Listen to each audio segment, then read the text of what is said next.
also want to thank, of course, everyone who opens up. You thank the Achsanya, you thank the Balabait. You got to thank the Balabait's parents and also in-laws. So, Hazak Baruch to you guys for producing such good children. It's amazing to think that a kid thinks about this idea, even amazing. And we can't also forget that he has a sidekick, Harry and Mars Kassab. They both thought of this idea during one class. They were just speaking, and all of a sudden, boom, let's do it. Mamash, in 2 weeks, this is what happens. You think, you can do it. All it takes is a thought. It's amazing. No one ever thought, that so quickly the word spreads, but Baruch Hashem, this community, a lot of chesed and a lot of Torah, especially Emunah.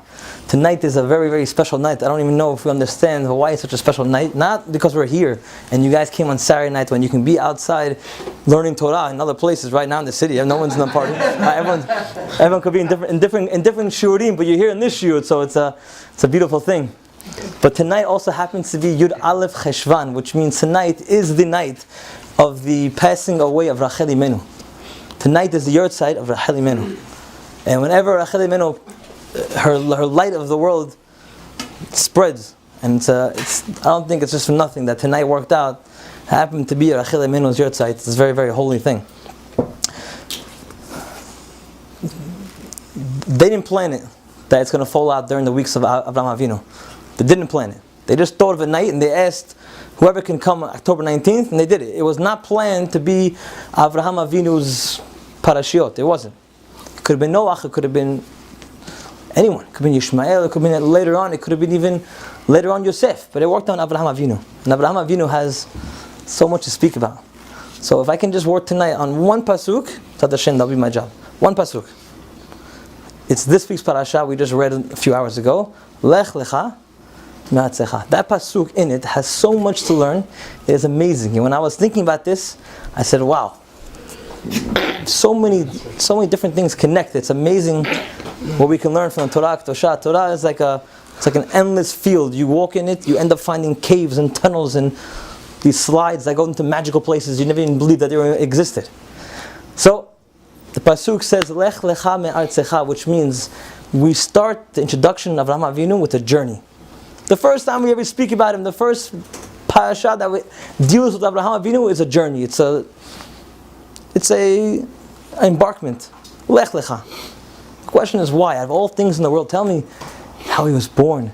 Give me beautiful stories of how he grew up and he was searching for God, looking for the mountains, looking for the clouds, for the sun. There's so many things you can speak about, and you can tell me the first thing, Lech lecha.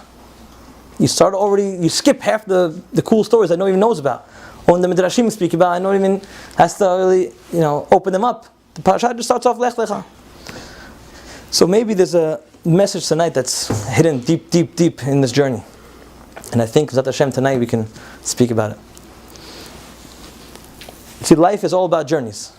Emunah is not what people think. I'm going to do nothing and Hashem will give me everything. It's not emunah. That's called tipshu. That's called foolishness. I'm going to sit down and everything's going to come to me. It's called tipshut. Emunah is a little bit deeper. I think everyone believes that God created the world. I hope everyone does. Hashem, that's already another step. But once we understand that, there's another process that gets a little bit harder. And David Gindi spoke a little bit about it. And it's funny how Baruch Hashem, our speeches connect. But I'll give a little example of what happened. Of David Gindi's example can connect to this example. Understand it. I was in Israel one time. And by my father has this pool, so we're in the pool. And my son was they're swimming. He has his swimmies on. He has everything protected. It's all ready. It's on the deck of the pool. I'm there waiting for him. I'm telling him, just, jump. All the kids are jumping, and he's the only one that's not jumping. I look at him, I said, listen, jump, I'm going to catch you. He says, Abba, you're not going to catch me. I said, I'm catching you, I'm right here. I'm right 2 inches away. You see me, I'm right here. My hands are open. I'm going to catch you. He's not jumping. Fidgeting, he's standing on the ledge. He's going like this, and he goes back, going like this, and he's getting me nervous. I try to grab his hand.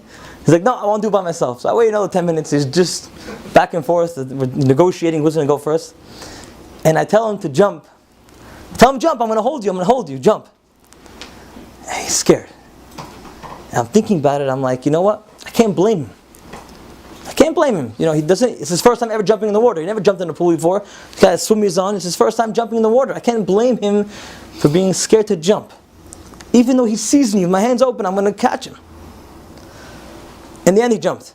Baruch Hashem, he jumped and jumped again, and he continues to jump every day. But the lesson that we learn from that mashal of jumping is the exact journey that we do every single day in our lives. And actually, it's the same journey that we did the first day we were born. The Parasha says, Lech Lecha. Avraham Avinu is a message not only for those times, 2,000 years ago. Avraham Avinu was a message for today. So if the Torah says, Lech Lecha me'artzecha, which means Hashem's telling Avraham, leave the place that you live. Umimolatecha, and the place that you were born. Umibet avicha, and the place of your father. Those are repetitive statements. There's no need to say that. Just say, leave from your home. All those 3 words can be deleted from the Torah. Just write, Lech lecha mi betecha.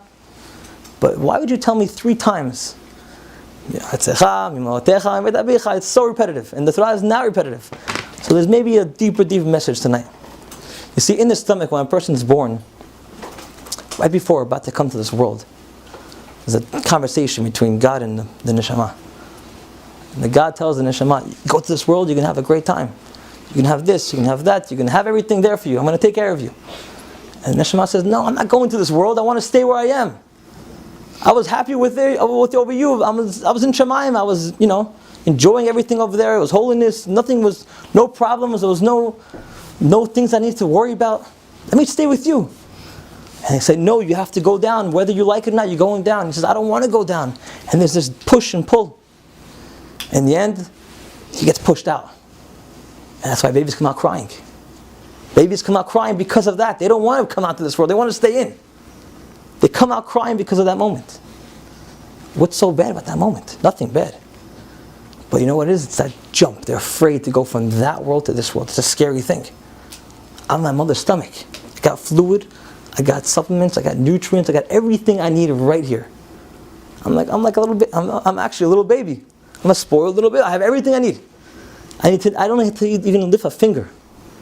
Why should I go out to this world and start working and toiling and teeth falling out and teeth coming in and yelling and all that stuff? I don't need it. But Hashem tells him, Lech lecha me'artzecha. You know what the artzecha was? The place where you came from in Shemayim. You're going to leave from there. Mimolatecha, from your mother's stomach, you leave. Umibet avicha, from Hashem's kingdom, you're going to leave. Where are you going to go? To the place I'm going to lead you to. I have no clue where I'm going. I'm a little kid. I'm a day old. Don't worry, everything will be taken care of. It sounds so easy to say, but the only problem is that jump is the scariest thing in the world. And that jump is called in English terms a leap of faith. We've heard it so many times in life. I don't know where it came from. I try to find out where the source came from, but I have no clue. I'm going to use it. So whoever used the copyright, I'm going to steal it tonight. A leap of faith. Where does that come from, a leap of faith? A leap of faith means sometimes in life, if you want to get something, Hashem says, I want to give it to you. I want to take care of you. I'm going to catch you. Only you have to do one thing. You have to take that first step. You have to jump into the pool. You have to do that first, like David Gideon said, you have to go down that first step. Only thing is that's a very, very hard thing.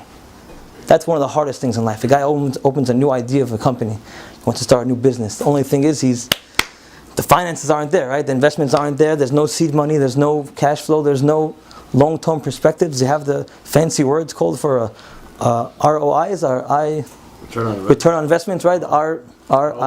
ROI. So you need all that stuff to present to somebody. No one's going to help you out. God says, don't worry, open your business. I'm going to take care of you. But you have to do one thing. You have to do your first step. We see this many times. And I'll go give you an example that is such a beautiful example. And I don't even think we even realize it though. There's a parasha in Shemot that speaks about when the daughter of Paro, Batya, she's going down to the Nile River, right? And the pasuk says, "Vateret bat Paro l'chotz al hayirod." She goes to bathe by the river, and she sees. We all know the story. She sees the baby floating on the river, and it says, the pasuk says it straight out, "Vatishlach et amata." She sends her amata. So Rashi brings down 2 examples. One example is she sends her maidservant to go bring the basket. That's a simple explanation. But the other explanation that Rashi brings down is that she sends, Hashem makes a nes, and when she reaches for it, her hand extends and is able to get that basket. Think about it one more time. She reaches for it, her hand extends, and she's able to get that basket. The only problem was I was thinking about it one time and I was thinking really hard for this question. If you have to reach for something and you need a miracle to reach something, that means that it's impossible to reach. Think about it. You're walking by the beach, you see something floating out 50 feet, 100 feet in the ocean. Is anyone here going to reach? You're not reaching for it. Right? Not going to reach for it. Why? Because it's physically impossible. Doesn't make any sense. Why would you want to reach for something that's not reachable? The basket is out there in sea. She's by the river and she sees a basket all the way out there, about maybe 100, 200 feet. I don't know exactly how far it was. But it was far enough that God had to make a nest that her arm had to extend. Why would you even want to reach for something? I'm going to tell you, you're going to reach now from here to the corner. I'm not reaching. It's not logical to reach that far. So I wouldn't even try. From here you learn a huge message. The fact that she reached, Hashem did the rest. Even though it wasn't physically possible, according to the statistics, your arm's not going to reach that length. But all you have to do is try. If you didn't try, you'll never succeed. That's what emunah is. Emunah is saying, God, I don't know how I'm going to get there. From here to here, I can't get there. But I'm going to reach. And when you reach, that's your part of hishtadlut. That's your part of your job in the world. Just do that reach. Hashem will do the rest. But if you don't reach, Hashem will never help you. There was a story one time as a little boy named wasn't really well off in money, and she supported this child, 6-year-old boy. Her husband passed away really, really long time ago. This boy was orphaned by his father, and he was all alone with him and his mom. And every day she would support a tutor, a melamed, to come and teach the boy Gemara, 6-year-old boy. And she would pay this money that she had, wherever she worked, and she gave the money to the boy, and she let him learn with this tutor and day in and day out. Until one day times got rough. There's no more money. She couldn't afford the tutor. And she sees her little son Meir sitting down by a table. And he's sitting there with his Gemara. He's waiting for the tutor to come, the melamed to come. And he's sitting there, and there's no one coming. So her mom comes to the boy and she's crying. And she knows what's going to happen. And she knows if she tells him, it's going to be a heartbreaking moment.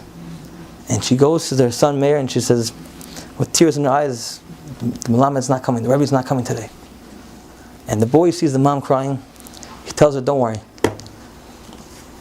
Even if he's not going to come, I'm going to try my best. I'll just do one page.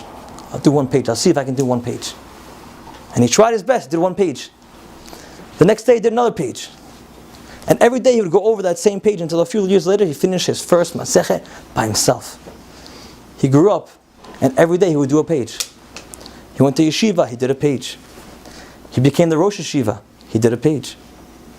He became Rosh of the yeshiva called Hachmei Lublin, which was in Lublin, Poland. This was one of the biggest yeshivas that ever stood before the Holocaust. And he started what's called the Daf Yomi. Today, in 2012, you had 90,000 people dancing and celebrating the Daf Yomi. You think he ever dreamed that he's going to make the whole world connect? Everyone in the world, South America, Johannesburg, Australia, Japan, Ontario, Boise, Idaho, whatever you are in the world, there's a Daf Yomi, everyone's connected. Would you imagine that? This little boy at 6 years old is going to say, I'm going to one day start this thing? Never. You know what he did? He reached one page.